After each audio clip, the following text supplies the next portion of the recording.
There is a specific kind of blindness that only comes with a trust fund. It is an utter inability to perceive the fragile, razor-thin wire most of us walk just to keep a roof over our heads. When you have a safety net woven from generational wealth, the world feels inherently safe. A stolen laptop is a minor inconvenience. A shattered window is a reason to call an insurance agent. But when you are 20 years old, scraping together rent from 3 part-time jobs, those same events are apocalyptic. I learned this lesson during the suffocating summer of 2020, trapped in a lease with 2 people who treated reality like an optional subscription service. My revenge against their sheer, unadulterated arrogance wasn't a grand, cinematic scheme. It didn't ruin their lives or drain their bank accounts. It was quiet, it was petty, and it cost exactly $4. The air that July tasted like hot asphalt and exhaust fumes. I had just hauled my life into a third-floor walk-up at the edge of a neighborhood locals affectionately referred to as the Stray Bullet District. The complex was a sprawling concrete brutalist nightmare. Sirens wailed a perennial lullaby, and the parking lot was a glittering mosaic of shattered safety glass from weekly car break-ins. It was my first time living away from my parents, and it was the absolute best I could afford. My roommates were Kaylin and Brianni, 2 acquaintances from university who operated as a single, inseparable unit of privilege. Kaylin was a first-year medical student whose parents paid his share of the rent, his car insurance, and his exorbitant grocery bills without blinking. Brianni, his childhood best friend, worked sporadically at a boutique downtown and spent her earnings entirely on iced matcha and vintage denim. We split the rent evenly, which gave us the illusion of equality. But the moment the ink dried on the lease, the glaring disparity in our survival instincts became impossible to ignore. The friction started over a piece of brass no larger than a thumb, the deadbolt. Every time Kaylin or Brianni left the apartment, they simply pulled the door shut behind them.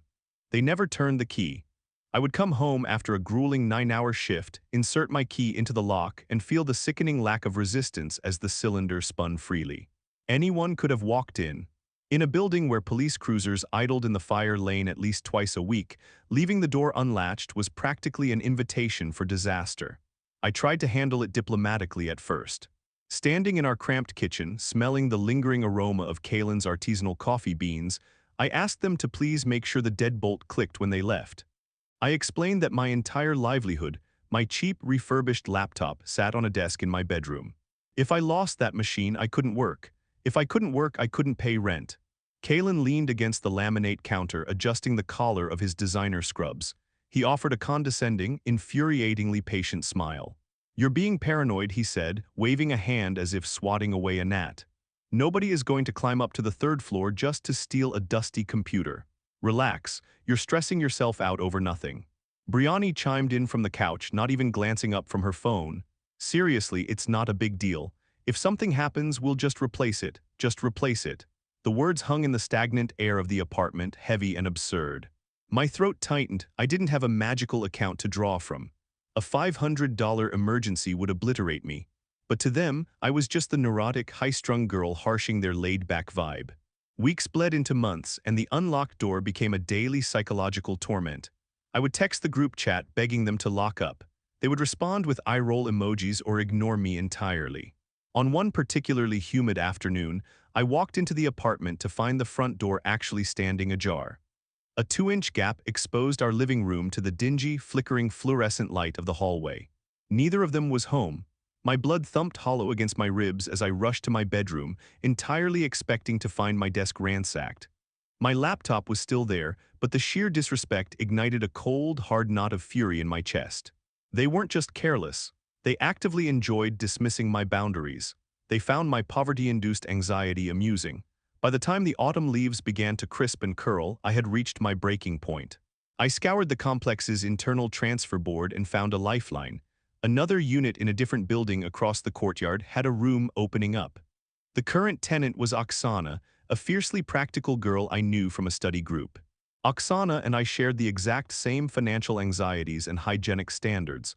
When I told her about my roommate situation, she physically cringed. Breaking the news to Kaylin and Brianni was a brief, awkward affair in our kitchen. I told them I was transferring leases. They shrugged, completely unbothered, already discussing which of their equally wealthy friends could take my room. Moving in with Oksana was like exhaling a breath I had been holding for 4 months. Whenever one of us left the apartment, the deadbolt slid into place with a heavy, satisfying metallic chunk. We were an impenetrable fortress. We remained cordially distant from Kalen and Briani, offering tight-lipped smiles if we passed them by the mailboxes, but we actively avoided them. The pandemic was raging, and while Oksana and I were rigorously wiping down groceries and isolating, my former roommates were hosting maskless gatherings and complaining about closed bars. We existed in two entirely different realities. Then came a Tuesday evening in late November. The sky outside was a bruised, heavy purple threatening sleet. I was alone in the apartment, standing in our small but immaculate kitchen, preparing a complex scalloped potato gratin. It was a recipe that required exactly 2 pounds of thinly, perfectly sliced russets. I reached into the utensil drawer, my fingers brushing past the wooden spoons and the whisk, searching for the familiar cold metal handle of our potato peeler. Nothing. I pulled the drawer out further, I checked the dishwasher, I checked the drying rack. The peeler had vanished into the same domestic void that claims single socks and hair ties. Frustration bubbled up in my chest. I stared at the mountain of dirt-caked potatoes sitting on the cutting board.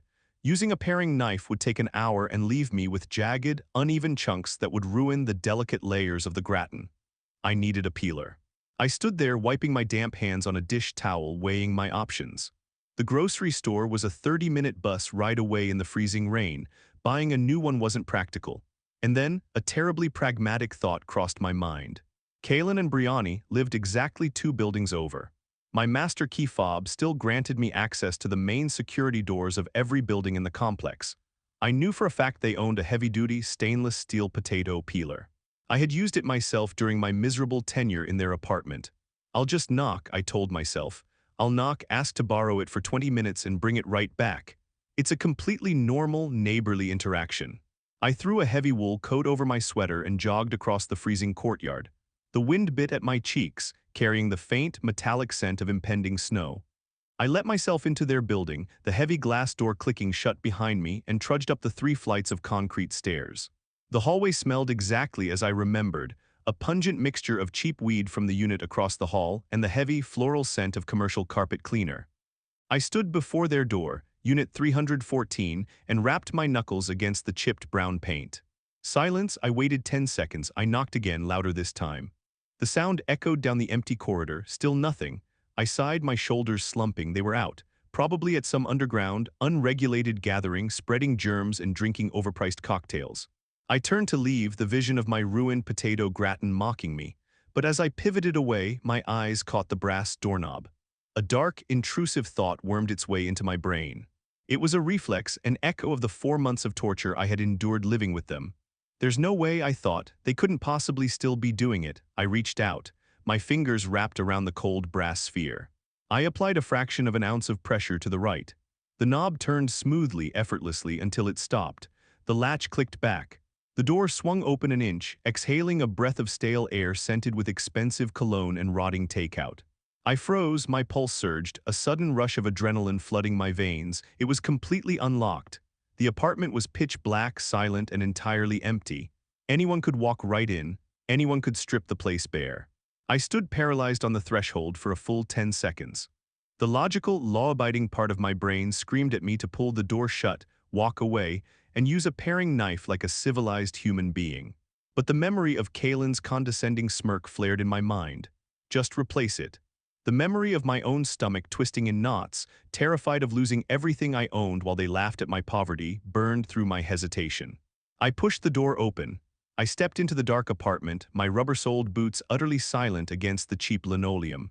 The layout was permanently mapped in my muscle memory, 3 paces past the entryway. Take a left at the kitchen island. The silence in the apartment was deafening, broken only by the low, rhythmic hum of the refrigerator. I didn't reach for the light switch. The pale orange glow of the street lamp outside filtered through the blinds, casting long, slatted shadows across the floor. I moved with the precision of a phantom, my eyes locked on the second drawer to the left of the oven. I pulled the drawer open. The metal tracks let out a soft, metallic scrape that sounded like a gunshot in the quiet room. I held my breath, listening for any sign of life. Nothing. I reached inside. My fingers bypassed the silicone spatulas and the ornate cheese knives they never used. Deep in the back left corner, my hand closed around a familiar shape. The cold, curved handle, the pivoting blade, I pulled it out. The stainless steel potato peeler caught a sliver of the street lamp's light, gleaming like Excalibur in my palm. I slid the drawer shut. I turned on my heel, walked straight out the front door, and pulled it firmly behind me. I didn't lock it, I left it exactly as I found it. The walk back to my own building was a blur of freezing wind and electric, undeniable euphoria. I burst through my front door, sliding the deadbolt into place with a resounding slam. Oksana poked her head out of her bedroom, raising an eyebrow at my flushed face. "Did you run the whole way?" she asked. I just held up the peeler, breathless and grinning like a lunatic. I peeled those potatoes with the speed and precision of a Michelin star chef. The gratin was flawless. It tasted like butter, garlic, and unadulterated victory. I never texted Kaylin or Brianni to confess. They never reached out to ask if I had seen their kitchen utensil. Knowing them, they probably assumed they lost it, or simply went to the store and bought a new one without a second thought. To them, a missing peeler was a glitch in the matrix. To me, it was reparations. 6 years have passed since that freezing November night. I no longer live in the stray bullet district. I have a salary, a savings account, and an apartment where the locks are thick, heavy, and always engaged. But nestled in my kitchen drawer, sitting right next to my expensive chef's knives and bamboo spatulas, is that exact same stainless steel peeler. I use it every time I make dinner.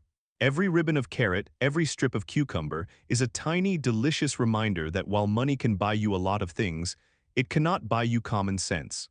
Sometimes, true justice doesn't require a courtroom or a dramatic confrontation. Sometimes it just requires an unlocked door and a craving for scalloped potatoes. So lock your doors, respect the people you live with, and if you're going to act like you're invincible, make sure you don't leave your kitchen utensils unguarded. If you enjoyed this story, make sure to hit that subscribe button, leave a like, and tell me in the comments below. What is the pettiest thing you've ever done to a terrible roommate? Until next time, stay safe and keep your deadbolts engaged.